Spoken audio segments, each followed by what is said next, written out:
উসমান হাদির নামাজে জানাজা হবার কথা আজ। তার এই নামাজে জানাজাকে কেন্দ্র করে আবার কোনো ধরনের নৈরাজ্য সৃষ্টির পরিকল্পনা আছে কিনা এই প্রশ্নটা করে রাখা দরকার। কিছু প্রতিষ্ঠান ভাঙচুর হয়েছে, কিছু ঝামেলা হয়েছে, কিন্তু তার চাইতে বেশি কিছু সেটা নিয়ে কথা বলতে চাই। বিশেষ করে একটা রাজনৈতিক দল যাদেরকে আমরা দায়িত্বশীল মনে করি, এনসিপি, তাদের কয়েকজন সদস্যের কয়েকটা স্টেটাস আমি একটু পড়তে চাই। সেটা এক ধরনের ইন্ডিকেশন দেয়, এবং এনসিপি যেহেতু এটাকে ডিসওন করেনি, তাই তাদের এই স্ট্যাটাসগুলো আলোচনার দাবি রাখে। তার আগে দুটো ইস্যু নিয়ে একটু কথা বলবো। গতকাল সর্বশেষ উদীচীর কেন্দ্রীয় কার্যালয়ে আগুন দেওয়া হয়েছে। এর আগের দিন ডেইলি স্টার, প্রথম আলো এবং ছায়ানটে আগুনের পরও এই আগুনটা দেয়া হলো। মানে সরকার, একটা অ্যাড দেখতাম, নাকে তেল দিয়ে ঘুমা, সরকার নাকে তেল দিয়ে ঘুমাচ্ছেন। আরেকটা জরুরি ব্যাপার একটু বলে রাখা দরকার। আমাদের অত্যন্ত শ্রদ্ধেয় মানুষ জনাব নুরুল কবির ডেইলি স্টার ভবন থেকে বেরোনোর সময় হেনস্থার শিকার হয়েছেন। আমরা এই দৃশ্য দেখার জন্য বেঁচে আছি।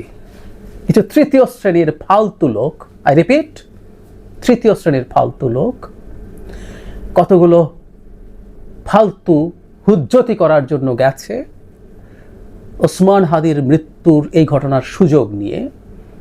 যখন নুরুল কবির নামছেন, তাকে অত্যন্ত ডেরোগেটরি মন্তব্য করছেন, তার শরীরে হাত দিয়েছেন। জনাব নুরুল কবির যেটা মনে করেছেন, আমি মনে করি তার নিজস্ব চিন্তা বা বিশ্লেষণটা ঠিক না। তিনি বলছেন যে যারা এটা করেছে তারা সম্ভবত তাকে চিনতে পারেনি। আমি বরং উল্টো বলতে চাই, জনাব নুরুল কবিরকে চিনেই তারা কাজটা করেছেন। কারণ সাম্প্রতিক সময়ে নুরুল কবির বিশেষ একটা গোষ্ঠীর বিরুদ্ধে, ডানপন্থী একটা রাজনৈতিক দল এবং গোষ্ঠীর বিরুদ্ধে খুবই কঠোর ভাষায় সমালোচনা করছেন, এবং এই সমালোচনা করা মানেই হচ্ছে সেই মানুষটা টার্গেটে পরিণত হবেন। আমি মনে করি সেটারই শিকার তিনি হয়েছেন, এবং এই শিকার হওয়ার মাধ্যমে তিনি আসলে গৌরব অর্জন করেছেন। এটা তার জন্য হিউমিলেটিং কিছু না। কেউ বলেন হেনস্থা, ওনাকে হেনস্থা করা হয়েছে, কিন্তু উনি অপমানিত হননি নিশ্চয়ই। একজন অ্যাক্টিভিস্ট যিনি তার একটা রাষ্ট্রের পক্ষের অবস্থান জানান দেন, রাষ্ট্রবিরোধীরা তাকে শত্রু মনে করবে এবং পেলে তাকে নানা কিছু করার চেষ্টা করতে পারে, কখনো পেটাতে পারে বা খুনও করে ফেলতে পারে।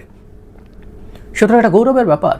অথচ এই মানুষটাকে আমরা বহু বছর থেকে আমরা যখন মাত্র বাংলাদেশে টকশো শুরু হতে দেখেছি, টকশোতে মানুষজন কথা বলতেন, তখন নুরুল কবির আসছেন কিনা, সেই টকশোতে তিনি কি বলছেন সেটা দেখার জন্য বসে থাকতাম। আমাদের রাজনৈতিক বোঝাপড়ার একটা বিরাট অংশ আমরা পেরেছি কিভাবে অ্যানালাইজ করতে হয়, কিভাবে বুঝতে হয় জিনিসগুলো, কিভাবে ভেতরের খবর নিজের মতো করে বুঝে নেওয়ার চেষ্টা করতে হবে। সব নুরুল কবিরের, আমি একমাত্র তা বলছি না, সম্ভবত প্রথম নামটাই তিনি। তো সেই মানুষটা যিনি নিরলসভাবে প্রত্যেকটা অন্যায়ের বিরুদ্ধে কথা বলেছেন। আজকে যারা হেনস্থা করতে যাচ্ছে, আমি প্রায় বলি যে ইদানিং আমি ফেসবুকেও কিছু বিরাট সব বিপ্লবী দেখি যাদেরকে আমি 5 আগস্টের আগে দেখি নাই, সত্যিই দেখি নাই। এই নুরুল কবির বছরের পর বছর যে কোনো অন্যায় অবিচারের বিরুদ্ধে কথা বলে গেছেন। আমি আগেও বলেছি, আজকে লোভ সামলাতে পারছি না যেহেতু তার প্রসঙ্গে কথা উঠলো। 1/11 যখন হয়, এদেশের মানুষজন এটাকে দারুণভাবে সমর্থন করেছিলেন। কি খুশি অনেকের মধ্যে। এই একমাত্র ব্যক্তি জনাব নুরুল কবির, তাকে আমি দেখেছি, আমার মনে আছে তিনি এটার বিরুদ্ধে কথা বলেছেন। একটা পর্যায়ে চ্যানেলগুলোকে চাপ দিয়ে তাকে সব কিছু থেকে সরিয়ে নেওয়া হয়েছিল। একটা পর্যায়ে তিনি আসতে পারতেন না, কিন্তু তাকে থামানো যায়নি। এই হচ্ছে নুরুল কবির। সেই নুরুল কবির আজকে হেনস্থার শিকার হন। এই বাংলাদেশে কারা কারা করতে পারেন আপনারা বুঝতে পারেন। নুরুল কবির কাদের বিরুদ্ধে কথা বলেন আপনারা সবাই জানেন, আমরাও জানি। সুতরাং তাদের ব্যাপারে আমরা যেন ভবিষ্যতে সতর্ক থাকি। এবার যে ইস্যুতে কথা বলতে চাচ্ছিলাম সেটা হলো উসমান হাদির জানাজাকে ঘিরে কিছু হতে পারে কিনা। দেখুন, এটা একটা মর্মান্তিক ব্যাপার। হাদি মারা গেছেন, তার ব্যাপারে আমরা শোক শুরু করতে বা শোক নিয়ে শোক প্রকাশ করব, শোক জ্ঞাপন করব, এটা হতেই দুটো পত্রিকা অফিসে এবং একটা সাংস্কৃতিক কেন্দ্রে হামলা হয়ে গেল। ফলে আলোচনা সেদিকে চলে গেল।